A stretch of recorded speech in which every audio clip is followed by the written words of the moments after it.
안녕하십니까. 김군의 마음 TV 김원장입니다. 이번 시간에는 인간 안에 있는 이 악의 요소들을 어떻게 하면 떨어낼 수 있을까, 여기에 대한 질문을 생각해 보고자 합니다. 내 마음속에 들어있는 악의 요소들, 이 악한 면들을 어떻게 하면 떨어버릴 수 있을까. 어떤 분들은 교회 가서 찬송을 부르면서 이 주님의 십자가 보혈로 내 악을 제거해 달라고 열심히 찬송을 부르지만, 그러나 직접적으로 행동으로 연결하지 않는 경우도 간혹 있다는 말씀을 드립니다. 그렇게 기도를 하면서 찬송을 부르는 것은 대단히 중요합니다. 대단히 중요하지만 문제는 그렇게 찬송 부르는 만큼, 기도하는 만큼 우리는 실제적으로 삶 속에서 연결되어야 되는 것이죠. 혹시라도 인간 마음 속에, 자신 안에서 어떤 정욕적인 요소가 감지되었다면, 내 마음 속의 센서가 내 안에 정욕을 감지했다면, 그건 이미 악이 진행되고 있다는 사실을 먼저 생각해야 됩니다. 지옥은 인간의 정욕으로 다가옵니다. 마음속 정욕이 내 안에서 이제 밖으로 드러나도록 그렇게 자극을 합니다. 이렇게 정욕이 밖으로 드러나는 이유는 사실 내 마음속에 있는 정욕을 내가 볼 수는 없거든요. 그러나 내가 한 짓, 내가 한 결과를 보면, 내가 저렇게, 내가 저런 짓을 했나 하면서 자신의 정욕을 보면서 그 정욕이 얼마나 컸나, 그거를 알 수가 있습니다. 내 안에 들어있는 정욕이 밖으로 드러날 때 인간은 자신의 한 짓에 대한 행동을 그제서야 알고서 정욕으로 인한 악을 이제 몰아내려고 하게 됩니다. 그러니까 하나님은 인간의 정욕이 안에 있을 때에는 인간이 그 정욕을 몰아내려고는 생각을 안 하는 것을 아시고, 이것을 밖으로 드러내게 하시는 것을 때로는 허용하십니다. 그렇게 해서 인간들이 자신의 한 짓의 결과를 보게끔 하시고 스스로 정화하기를 원하시는 겁니다. 내가 내 마음속에 들어있는 정욕을 먼저 제거할 수 있다면 대단한 것이죠. 그는 정말로 정말 성결한 사람입니다. 어떤 과정을 통해서 이런 정욕이 악으로 이렇게 열매를 맺을까요? 그걸 좀 생각해 보겠습니다. 우리가 음식을 먹게 되면, 빵을 먹는다 합시다. 어떤 과일을 먹을 때 먼저 냄새도 맡고, 그 다음에 이빨로 이제 으깨입니다. 그리고 맛을 느낍니다. 그리고 그 잘게 잘라진 그 음식물이 목으로 내려가서 위에 들어가죠. 위에 들어갑니다.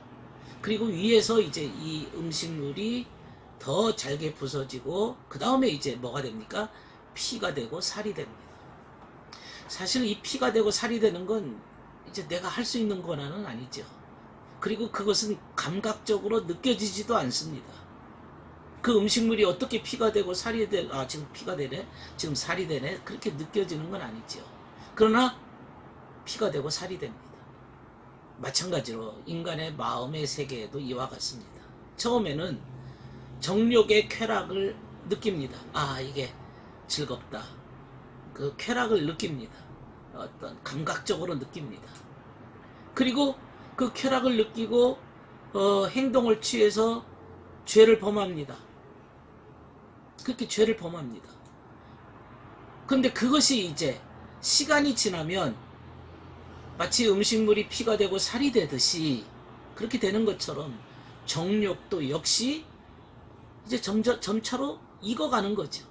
오랜 세월 동안 이제 정욕이 마치 이제 악으로 돌변해서 악의 피가 되고 악의 살이 되는 거죠. 악으로 굳어지는 겁니다. 이제 일상이 돼버리고 이제 본인 자신도 모르게 이제 악으로 굳어져 버린 겁니다. 처음에는 정욕으로 시작했지만 시간이 지나고 오랫동안 거기에 대해서 이제 양심의 가책을 느끼지 못하고 처음에는 그것이 이제 마음속에서 안 된다라고 하는 생각을 가지고 있었지만 그게 오래되다 보니까 나중에는 하나의 삶이 돼버리고 막 하나의 일상이 돼버린 거죠. 악으로 굳어진 겁니다. 오늘날 그런 인간들이 참 많습니다. 자신의 한 짓을 이제는 양심의 가책조차 느끼지 못하는 거죠. 부끄러운 줄도 모릅니다. 내가 한 짓에 대한 이것을 잘못으로 여기지를 않습니다. 이미 너무 굳어질 대로 굳어진 겁니다. 지난 삶에 이미 삶에서 체득이 되어서 완전히 열매가 나타나서 이제는 더 이상 구제불능의 상태가 됩니다. 돌이킬 수가 없습니다. 그러면 어떻게 해야 되는 걸까요? 아주 마치 바늘 도둑이 소도둑 된다는 말과 같습니다. 마치 자신도 모르게 뚱뚱하게 된 사람 생각해 봅시다. 이런 사람은 어떻게 해야 됩니까? 그건 다이어트를 해야죠. 살을 빼야죠. 음식 들어가는 걸 막아야죠. 금식이라도 해야죠. 더 이상 이 말은 그 죄의 요소를 끊어야 됩니다. 단절해야 이것이 이제 살이 빠지든지 되는 거죠. 더 이상 이제는 살도 뺄 수 없을 지경에, 아무리 음식물을 끊어도 살도 뺄 수 없을 지경에 도달한 상태가 될 수도 있습니다. 내성이 이제 생기지 않도록 더 이상 뚱뚱한 것을 알았다면 노력하는 자세가 필요합니다. 만약 인간이 음식물을 계속적으로 먹어도 뚱뚱해지지 않는다면 음식물을 줄이려고 하질 않겠죠. 하나님은 그렇게 자신의 잘못을 고치도록 하기 위해서 그간에 은밀하게 했던 죄가 결과적으로 열매로 드러나도록 하십니다. 그걸 하나님은 허용하십니다. 그 악의 열매가 드러나도록 하나님께서는 허용하시는 겁니다. 그것도 허용 법칙에 들어가 있습니다. 왜냐하면 그 속에서 진행되면 그것 때문에 목숨을 잃어버립니다. 이 허용 법칙이라고 하는 것은 하나님이 그렇게 열매를 맺도록 허용하신다는 의미인데 허용 법칙이라고 하는 것도 역시 하나님의 섭리라고 하는 큰 틀 안에 한 요소입니다. 하나님께서 허용하신다. 하나님이 원한다는 뜻은 아닙니다.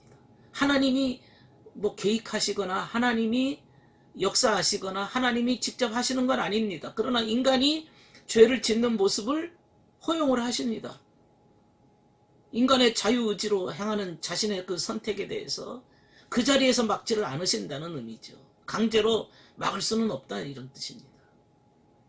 그 이유는 인간의 구원을 위해서, 구원의 목적을 위해서 그렇게 하시는 겁니다. 허용하시는 겁니다. 그러니까 하나님의 섭리라고 하는 것은 큰 목적을 향해 있습니다. 때로는 인간의 의지와는 관계없이 하나님은 섭리하시고 운행하시고 이끄십니다. 인간의 구원의 목적을 위해서 구원의 목적이라는 큰 목표를 향해서 역사하고 때로는 인간들이 그 목적에 엇나가고 빗나가는 것을 감지하게 되면 그걸 또 되돌려서 인간들로 하여금 다시 악에서 멀어지고 선한 길로 가도록 이끄십니다. 재창조하시는 거죠. 마치 토기장이와 진흙의 비유와 같습니다. 이 진흙이 잘못돼 버리면 다시 그거를 새로운 모양으로 빚어가는 토기장이의 모습과 같습니다. 이게 주님의 섭리입니다. 처음에 계획했던 것과 이게 진흙이 잘못돼 가지고 그렇게 되면 다시 재창조하고 새로운 모습으로 빚어가시는 거죠. 그러니까 섭리라고 하는 것은 하나님께서 인간의 마음을 인도하셔서 삶의 방향을 잡도록 이끄시는 거죠. 이런 일을 위해서 부득불 시험과 시련이라고 하는 것을 또 허용하십니다. 그 허용의 법칙 속에 존재하는 거죠. 시련이라고 하는 거. 그래서 사람들은 이 시련이 오거나 시험이 오거나 고난이 오거나 고통이 오면은 괴로워하고 힘들어합니다. 이런 시험에서 좀 벗어나기를 원합니다. 하나님이 허용하시는 것 중에 하나가 시험입니다. 인간의 죄악을 허용하기도 하지만 시험도 허용하십니다. 이 시험이라고 하는 것도 역시 하나님이 주시는 것은 아닙니다. 그것도 본인이 선택한 겁니다. 시험을 선택한 거죠. 그런데 그 시험을 선택하라고 하는 것은 어디서부터 또 시작되는가 하면 인간의 욕구라고 하는 것에서 시작됩니다. 이걸 영어로 need라고 합니다. need, 욕구. 인간의 욕구가 있습니다. 그래서 심리학자들은 그 욕구는 자연스럽다고, 인간의 마음속에 있는 욕구는 자연스럽다고 얘기합니다. 그들은 진리의 눈으로 보질 않으니까 인간의 마음속에 있는 별의별 욕구들이 5만 가지가 있습니다. 그래서 need is beautiful, 욕구는 아름답다, 이렇게 말을 합니다. 그러나 욕구 속에는 좋은 것도 있고 나쁜 것도 있고 수많은 욕구들이 존재합니다. 이 다양한 욕구는 마치 이 커다란 통 속에 침전되어 있는 찌꺼기와 같습니다. 그래서 누군가가 그걸 휘저으면 욕구가 막 올라오는 거죠. 그 안에 더러운 것들이 막 올라옵니다. 누군가 자극을 하면 욕구는 금세 튀쳐나오는 겁니다. 인간의 마음속에 있는 본능을 누군가 자극하면 그 본능이 확 튀쳐 올라오는 거죠. 통 속에 들어있는 찌꺼기가 올라오듯이 말입니다. 이걸 의식세계에 올라옵니다. 그래서 욕구라고 하는 것은 누군가 건드리면 문제가 생깁니다. 이런 자극제입니다. 자극제. 어떤 행동을 하도록 만드는 자극제와 같습니다. 그래서 좋은 자극제 같으면 좋은 열매를 맺을 수 있지만 이게 악한 잘못된 정욕적인 욕구가 올라오면 그것은 이제 악한 행동을 하게 되는 거죠. 그래서 주님께서 니고데모에게 이런 말씀을 하셨습니다. 마치 바람이 임의로 불어오는데 본인은 거기서 그 바람이 어디서 오는지 알 수가 없다. 성령의 바람도 인간에게 불어옵니다. 그러면 거듭남이 이루어지는 거죠. 마찬가지로 악의 바람도 사람의 마음속에 불어오는 겁니다. 잔잔하던 마음에 광풍이 몰아치듯이, 마치 제자들이 갈릴리 바다에 배를 띄워서 가는데 거친 풍랑, 광풍이 몰아치듯이 사납게 들어옵니다. 그래서 제자들은 이로 인해서 죽음의 위협을 느낍니다. 죽음의 위협을 느낍니다. 죽게 되었나이다. 그런데 주님께서는 바다 위에 그 거친 풍랑 속에서 걸어오시면서 풍랑을 향해 잔잔하라. 그러자 바다가 고요해졌습니다. 그리고 주님께서 배를 균형을 잡아주신 겁니다. 이처럼 천국과 지옥 이 사이에 바람이 붑니다. 마음속에, 인간의 마음속에 바람이 불어올 때 인간은 그 바람이 부는 것 사이에서 선택을 해야 됩니다. 어떤 바람을 잡을 것인지. 인간의 마음이 자유롭게 선택할 수 있는 자유의지가 하나님께서는 강제하지 않으시기 때문에 그걸 선택하기를 원하십니다. 좋은 성령을, 바람을 선택하기를 원하십니다. 네. 그러므로 사실 이런 바람이라는 것은 인간이 선택하는 거기 때문에 인간의 능력을 초과하는 시험은 오지 않는다는 얘기입니다. 그래서 바울은 말하기를 사람이 감당할 시험밖에는 너희에게 당한 것이 없나니 오직 하나님은 미쁘사 너희가 감당치 못할 시험을 허락지 아니하시고 시험 당할 즈음에 반드시 피할 길을 내사 너희로 능히 감당하게 하신다. 고린도전서 10장 31절에 말씀했습니다. 인간들이 자신은 믿음이 약해서 어쩔 수 없이 이런 시험에 넘어졌습니다 말을 하지만 답변이 되는 게 아닙니다. 어쩔 수 없는 시험은 없습니다. 본인이 선택한 것입니다. 모든 것이 선택입니다. 눈에 보이는 선한 영향력, 악한 영향력 둘 중에 하나 인간이 그 마음에 그 영향력이 올 때 내가 진리를 선택하고 어려움 속에서라도 진리를 붙들고자 하는 선택을 갖고 있느냐, 아니면 쾌락과 정욕을 선택했느냐. 우리는 그런 영적 세력 속에 중심에 서 있습니다. 좌로든 우로든 어느 쪽을 선택해야 됩니다.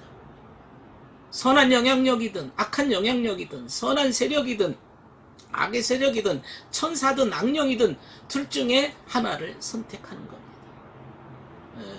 다시 말해서 내 마음속에 올라오는 임의적인 좋은 생각, 나쁜 생각, 거기에 대해서 많이 불어오는 것 자체를 우리가 어떻게 할 수는 없습니다. 그러나 내 안에 들어올 때 그것을 내가 선택하는 것은 내 책임이지. 새가 머리 위로 날아가는 것은 내가 어떻게 할 수는 없으나 새가 내 마음에 자리 잡는 것은 내가 선택해야 되는 거죠. 선한 자나 악한 자 모두 마음속에 분노와 미움과 시기심과 양심과 앙심과 탐심과 자만심, 여러 마음들이 막 올라옵니다. 마음속에 여러 가지 각양 짐승과 같은, 예를 들면 뭐 돼지나 뭐 양이나 염소나 소나 말이나 이런 다양한 짐승들과 같은 그러한 마음속에 애착과 마음속에 있는 여러 가지 그 욕구들이 떠오를 수도 있습니다.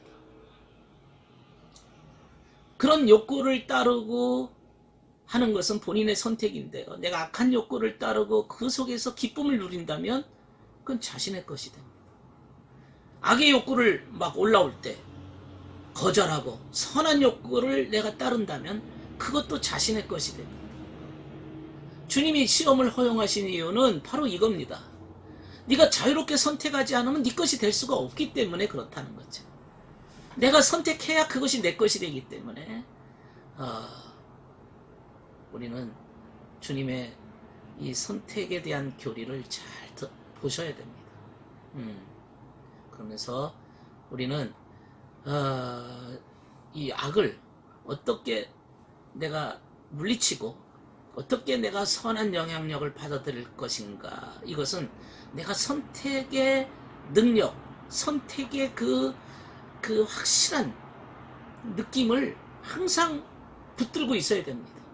꺼리버리하고 내가 선택했는지도 모르고 자신이 선택했지만 선택한 그 느낌조차도 못 느낀다면 이미 그는 뭔가 문제가 있는 사람입니다. 이건 내가 선택한 것이다. 이거에 대한 정말 확실한 주님께 대한 답변을 해야 됩니다. 만약 지금 내가 그것을 답변을 못하면 언젠가 심판대 앞에 가서 답변을 해야 될 날이 올지도 모르겠습니다. 선택에 대한 확실한 감을, 선택감을 우리가 확실하게 갖고 있어서 거기에 대한 책임, 거기에 대한 확실한 자신의 삶을 유지해야 되는 것이죠. 인간은 하나님이 주신 특별한 선택의 자유의지를 갖고 있다는 사실을 우리는 잊지 말아야 될 것입니다. 감사합니다. 들어주셔서 감사합니다.